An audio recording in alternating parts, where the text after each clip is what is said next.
आणि एक महत्त्वाची बातमी समोर येते। मुख्यमंत्र्यांचे स्वीय सहाय्यक हे मनोज जरांगे पाटील यांच्या भेटीसाठी दाखल झालेत। राजेंद्र साबळे हे अंतरवाली सराटीमध्ये पोहोचलेत। मुंबईतील मोर्चा थांबवण्यासाठी आता मुख्यमंत्र्यांकडून प्रयत्न सुरू झालेले आहेत। यापूर्वी जरांगे पाटील यांनी हेच आवाहन केलेलं होतं। अजूनही 2 दिवस आहेत असं म्हणत हे अल्टिमेटम देण्यात आलेलं होतं। उद्या जरांगे पाटील भव्य स्वरूपामध्ये अंतरवाली सराटीमधनं आपला मोर्चा काढणार आहेत आणि त्यांच्या मागण्या मान्य करण्यासाठी मुंबईकडे कूच करणार आहेत। मात्र त्याआधीच हा मोर्चा थांबावा, त्यासाठी आमची भेट घ्यावी असंही म्हटलेलं होतं आणि जर आमच्या मागण्या मान्य झाल्या तर मोर्चा निघणार नाही असं म्हटलं होतं। आता राजेंद्र साबळे हे अंतरवाली सराटीमध्ये पोहोचलेले आहेत। आत्ताची महत्त्वाची बातमी आपण बघतोय। मुख्यमंत्र्यांचे स्वीय सहाय्यक हे जरांगेची भेट घेण्यासाठी सध्या अंतरवालीत पोहोचलेत। राजेंद्र साबळे हे नेमकी कोणती शिष्टाई करतात आणि ही शिष्टाई अर्थातच महत्त्वाची ठरते का, त्याला यश येतं का हे पाहणंही महत्त्वाचं ठरणार आहे। मुख्यमंत्र्यांवर अनेक आरोप करण्यात आलेले होते आणि हे आरोप करत असतानाच त्यांनी आवाहनही केलेलं होतं भेट घेण्याचं।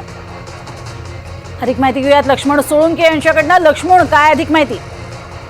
प्रज्ञा, आपण बघू शकतो की मनोज जरांगे पाटील यांनी मुख्यमंत्री देवेंद्र फडणवीस यांच्यावर गंभीर आरोप केले होते। त्यानंतर जर आज आपण बघितलं तर त्यांचे जे स्वयंसहाय्यक आहेत साबळे आज मनोज जरांगे पाटील यांच्या भेटीला या ठिकाणी अंतरवाली सराटीमध्ये दाखल झालेले आहे। मनोज जरांगे पाटील यांची त्यांच्यासोबत चर्चा सुरू आहे आणि बंद दाराआड ही चर्चा सुरू असल्यामुळे आपण बघू शकतो की आता दोघांच्या मध्ये काय चर्चा सुरू आहे ही भेट झाल्यानंतरच करणार आहे। मात्र आपण जर एकंदरीत बघितलं तर मनोज जरांगे पाटील यांनी मांजर सुंदरची सभा असो किंवा कालच्या पत्रकार परिषदेच्या माध्यमातून देवेंद्र फडणवीस यांच्यावर गंभीर आरोप केलेले होते आणि त्यानंतर आज देवेंद्र फडणवीस यांचे स्वयंसहाय्यक असलेले साबळेच या ठिकाणी दाखल झाल्यामुळे आपण बघू शकतो की या ठिकाणी चर्चांना सुद्धा उधाण आलेलं आहे। कारण की मनोज जरांगे पाटील यांनी यापूर्वी सुद्धा देवेंद्र फडणवीस यांना अंतरवाली या सराटी या ठिकाणी चर्चेसाठी आमंत्रण दिलेलं होतं। मात्र मनोज जरांगे पाटील यांचं आमंत्रण दिल्यानंतरही त्या ठिकाणी देवेंद्र फडणवीस दाखल झालेले नव्हते। मात्र आता आपण बघू शकतो की या ठिकाणी साबळे दाखल झाल्यामुळे चर्चांना या ठिकाणी आता उधाण आलेलं आहे। प्रज्ञा, नक्कीच। मात्र अर्थातच ही जी काही शिष्टाई केली जाते ती यशस्वी होणार का? कारण राजेंद्र साबळे हा कोणता निरोप इथे घेऊन आलेले आहेत काही कळू शकले का?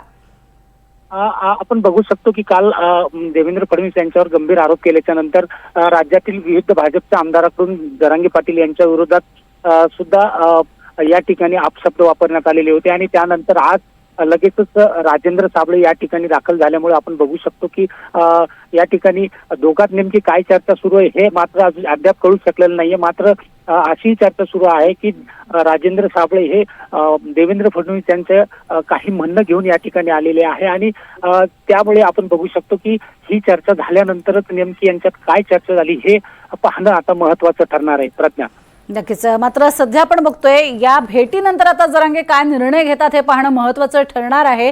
राजेंद्र साबळे हे एकटेच आलेले आहेत की त्यांच्यासोबत आणखीन काही आमदार या ठिकाणी पोहोचलेले आहेत काही कळू शकले का लक्ष्मण? राजेंद्र साबळे हे एकटेच या ठिकाणी आलेले आहेत। त्यांच्यासोबत कुठल्याही प्रकारचं आमदारांचं शिष्टमंडळ नाहीये। कारण की राजेंद्र साबळे यापूर्वी सुद्धा मनोज जरांगे पाटील यांच्या संपर्कात होते। विधानसभा निवडणुकीत सुद्धा राजेंद्र साबळे यांनी फुलंब्री विधानसभा मतदारसंघातून निवडणूक लढवण्याची इच्छा दर्शवली होती। मात्र काही कारणास्तव त्या ठिकाणी आपण बघू शकतो की राजेंद्र साबळे यांनी त्यातून माघार घेतलेली होती आणि त्यावेळेस सुद्धा राजेंद्र साबळे मनोज जरांगे पाटलांच्या संपर्कात होते। असंही बोललं जात आहे की राजेंद्र साबळे हे विधानसभा निवडणुकीपासून थोडंसं लक्ष्मण तुम्हाला थांबवतीये। प्रवीण दरेकर सध्या आपल्या सोबत आहेत। प्रवीणजी, राजेंद्र साबळे गेलेत अंतरवालीमध्ये, काय स्वरूपाची शिष्टाई आणि कशा पद्धतीने आंदोलन थांबवण्याचा प्रयत्न? नाही, मला वाटतं राज्याचे मुख्यमंत्री हे लोकशाहीला मानणारे मुख्यमंत्री आहेत आणि त्याच्यामुळे एखादं आंदोलन आपण बघा मागच्या मुख्यमंत्रीच्या कालावधीमध्ये कधी नव्हे एवढे मोर्चे शेकडोचे आले, त्याने व्यवस्थित सगळ्यांशी चर्चा करून प्रत्येक मोर्चाला समाधान देण्याचा प्रयत्न प्रामाणिकपणे केला।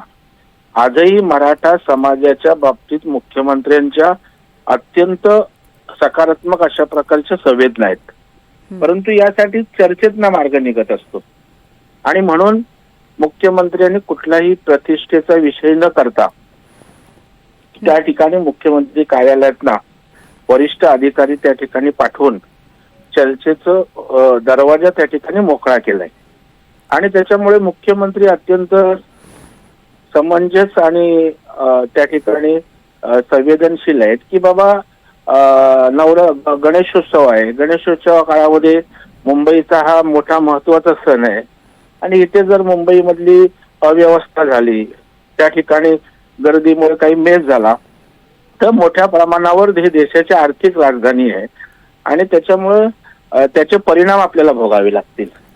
आणि मग अशा वेळेला मुख्यमंत्र्यांनी कुठलाही प्रतिष्ठेचा विषय न करता आपल्या कार्यालयातले महत्वाचे अधिकारी नेमकं त्यांचं म्हणणं काय आहे, त्यांचा प्रश्न काय, त्या प्रश्नाला उत्तर काढण्याचा प्रामाणिक प्रयत्न माननीय मुख्यमंत्र्यांचा आहे.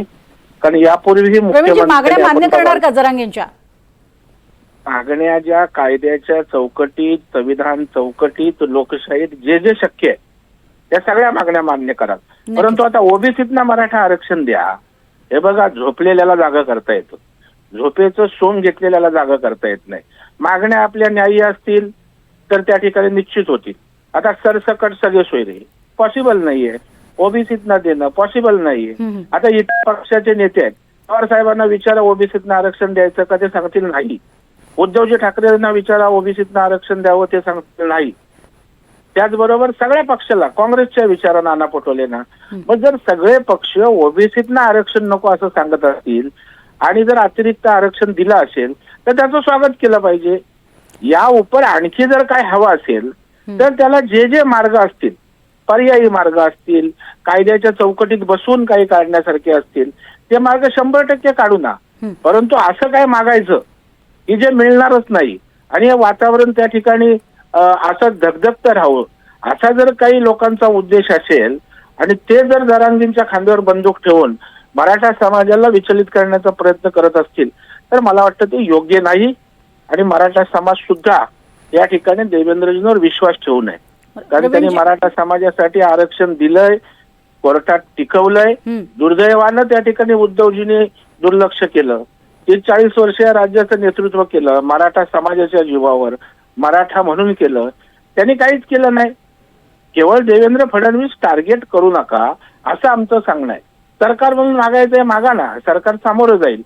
परंतु व्यक्तिगत बोलायचं, त्यांच्या आईवरून बोलायचं, मला वाटतं आपल्या राज्याची एक चांगली संस्कृती आहे, परंपरा.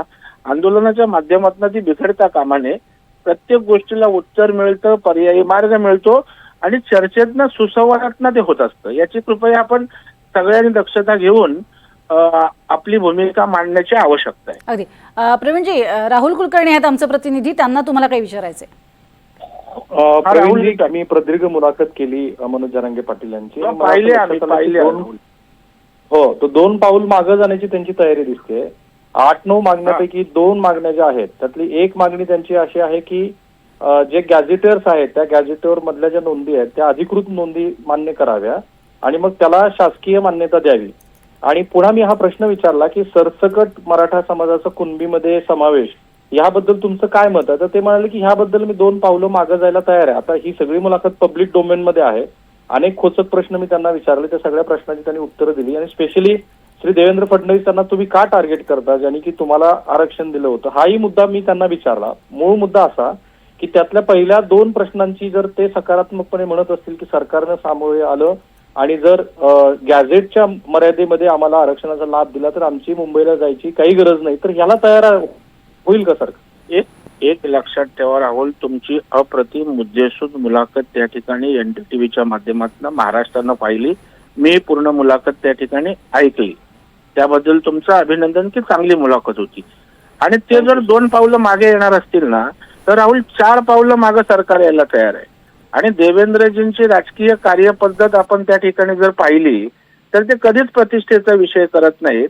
त्यांना कायदा सुव्यवस्था राखून शांततेचं वातावरण पाहिजे, हा त्यांचा स्वभाव आहे. आणि आता जर त्यांनी 2 पावलं मागे घेतली तर 4 पावलं सरकार मागे येईल. फक्त प्रश्न असा पाहिजे की त्या प्रश्नाला उत्तर पाहिजे. आणि जर प्रश्नाला उत्तर आता आपण सांगितलं हे सरकार पातळीवर करणं शक्य असेल, संविधानात त्याला अडचणी नसतील, तर सरकार पातळीवर राज्य सरकार म्हणून जो निर्णय घ्यायचे अधिकार आहेत, जो कायद्याला क्लॅश होणार नाही, जो संविधानाला क्लॅश होणार नाही, ते सगळं आपण करू. परंतु त्या ठिकाणी ओबीसींना आरक्षण द्या, सरसकट द्या. नाही प्रवीणजी, मला असं वाटतं की तुम्ही एक मोठी याच्यातनं तोडग्याच्या दृष्टीने भूमिका मांडलेली आहे आणि प्रज्ञा महाराष्ट्राला हे पण सांगायला पाहिजे, कारण ती पब्लिक डोमेन मधली मुलाखत आहे. आणि त्या पब्लिक डोमेन मधल्या मुलाखतीला सरकारचे जबाबदार प्रतिनिधी म्हणून प्रवीण दरेकर पण म्हणतात की आम्ही 4 पावलं पुढे जायला तयार आहोत. अगदी. फक्त मला एक सांगा प्रवीणजी, की सरकारच्या मर्यादेमध्ये अशा कोणत्या गोष्टी आहेत की जे करणं शक्य आहे असं तुम्हाला वाटतं? कारण तुम्ही चर्चा केलीच असणार आहे की आपण हे करू शकतो. हे बघा, सरकारमध्ये ज्या सवलती देणं शक्य आहे, समकक्ष आरक्षणाच्या फायद्यांच्यासाठी जे काय देणं शक्य आहे, गॅजेट संदर्भात काय निर्णय घेणं शक्य आहे, सरकार म्हणून विधिमंडळात किंवा कॅबिनेटमध्ये जे अधिकार आहेत आणि जे अधिकार कोर्टाच्या आदेशाला आणि संविधानाला त्या ठिकाणी क्लॅश होत नाहीत, अशी कुठलीही गोष्ट सरकार त्या ठिकाणी करेल. त्याच्यामध्ये यावर तुम्ही समाजाचे प्रतिनिधी पण आहात, एक जबाबदार प्रतिनिधी आहात, तुम्हाला सामाजिक प्रश्नाची जाण आहे. शेती प्रश्न आणि आरक्षणाची गल्लत केली आहे असं मी वारंवार त्यांना विचारलं. पण आता मला सांगा की अशा पद्धतीनं की ज्यांच्या पूर्वीच्या कुणबी नोंदी आहेत आणि आता त्यांच्या जवळच्या नातलगांच्या कुणबी नोंदी आढळून येत आहेत, तर अशा वेळेला सरकारकडे काही असू शकतो की मार्ग ह्या दृष्टीनं विचार केला जाऊ शकतो? कारण मातृसत्ता पितृसत्ता कसा खरा राहुल, या संदर्भामध्ये आपल्याकडे पितृसत्ताक पद्धत आहे आणि त्याच्यामुळे आपण वंशावळ पितृसत्ताक त्या ठिकाणी घेतो आणि वंशावळीच्या बाबतीत काही कायदे आणि नियम आहेत. आता त्याला बगल देऊन आता सरसकट सगळ्याच नातेवाईकांना त्या ठिकाणी द्या, तर ते पॉसिबल नाही आहे ना.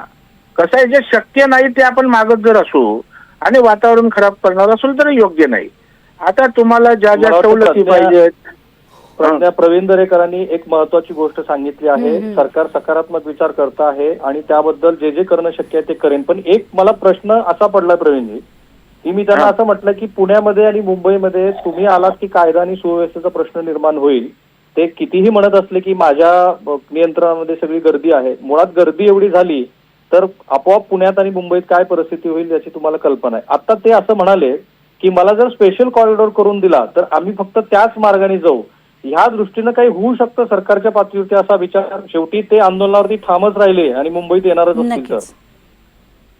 हे बघा, त्यांना मुंबईत येण्यात इंटरेस्ट आहे की त्यांना प्रश्नाची सोडवणूक करण्यात इंटरेस्ट आहे? मुंबईत आल्यानंतर सरकारशी चर्चा करूनच मार्ग निघणार आहे. मग आता सरकारचा प्रतिनिधी आलाय, चर्चा करा. अगदीच वाटलं तर उद्या जरांगेनी शिष्टमंडळ घेऊन मुख्यमंत्र्यांना भेटावं. हा विषय चर्चेतनं संवादातनं होणार आहे ना. मुंबईत येणं हा काय युगो आहे का? मुंबईत येणं आपला काय प्रेस्टीज आहे का? मग आपण नेमकं प्रश्नांसाठी आहोत, आंदोलनाच्या माध्यमातून न्याय मागायचा आहे की मुंबईत येऊन शक्ती प्रदर्शन करून त्या ठिकाणी लॉ अँड ऑर्डर बिघडवायची आहे? त्याच्यामुळे मला वाटतं की आपली भूमिका प्रांजळ जर मराठा समाजासाठी असेल तर चर्चेतनं मार्ग काढावा. मराठा समाजात अनेक त्या ठिकाणी तज्ज्ञ लोक आहेत, आमचे राजेंद्र कोंडरे आहेत, इतर अनेक अभ्यासक आहेत ज्यांना या विषयाचं माहित आहे. त्या 10, 15, 20, 25 अभ्यासकांना बरोबर घ्या, कारण जरांगेंना सगळाच कायदा माहीत असेल असं मला वाटत नाही. तर अशातले तज्ज्ञ लोक घेऊन या. माननीय मुख्यमंत्र्यांना आम्ही विनंती करू, त्यांना पुरेसा वेळ द्या, प्रत्येक प्रश्नावर आपण किस काढू. परंतु तुम्हाला चर्चा करायची नसेल आणि मुंबईतच यायचं असेल, आम्ही घुसू, असं करू, मुंगीला जागा नाही मिळणार, तर मग आपल्या उद्देशाच्या मध्ये काही गफलत आहे का? अशा प्रकारचा प्रश्न माझ्यासारख्या कार्यकर्त्याला राहुल निर्माण होतो. नक्कीच प्रवीणजी, धन्यवाद तुम्ही आमच्याशी बोललात त्यासाठी. आणि राहुल, आपलेही आभार. तर एकीकडे आपण बघतोय जी चर्चा आहे ती आता सुरू झालेली आहे आणि स्वीय सहाय्यक मुख्यमंत्र्यांचे राजेंद्र साबळे यांनी नेमकी काय प्रतिक्रिया दिली आहे पाहूयात. पार्श्वभूमीवर तुम्ही जरांगे पाटलाला भेटीसाठी आले, काय सांगा? पोहोचले आहेत या ठिकाणी आपण त्यांची काय सांगा? थेट ओएसडी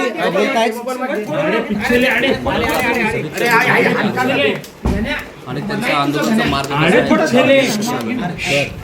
काय चर्चा काय झाली? त्यांना आंदोलन मागे घेण्याची काही विनंती करणार काय विनंती केली का? त्यांचा जो आंदोलनाचा मार्ग आहे तो कसा असणार आहे तो जाणून भाजपच्या वतीनं आवाहन करण्यात येतं की मोर्चा पुढे ढकलावं म्हणून. त्या संदर्भात चर्चा झाली का? देवेंद्र फडणवीसांनी सुद्धा सांगितलंय.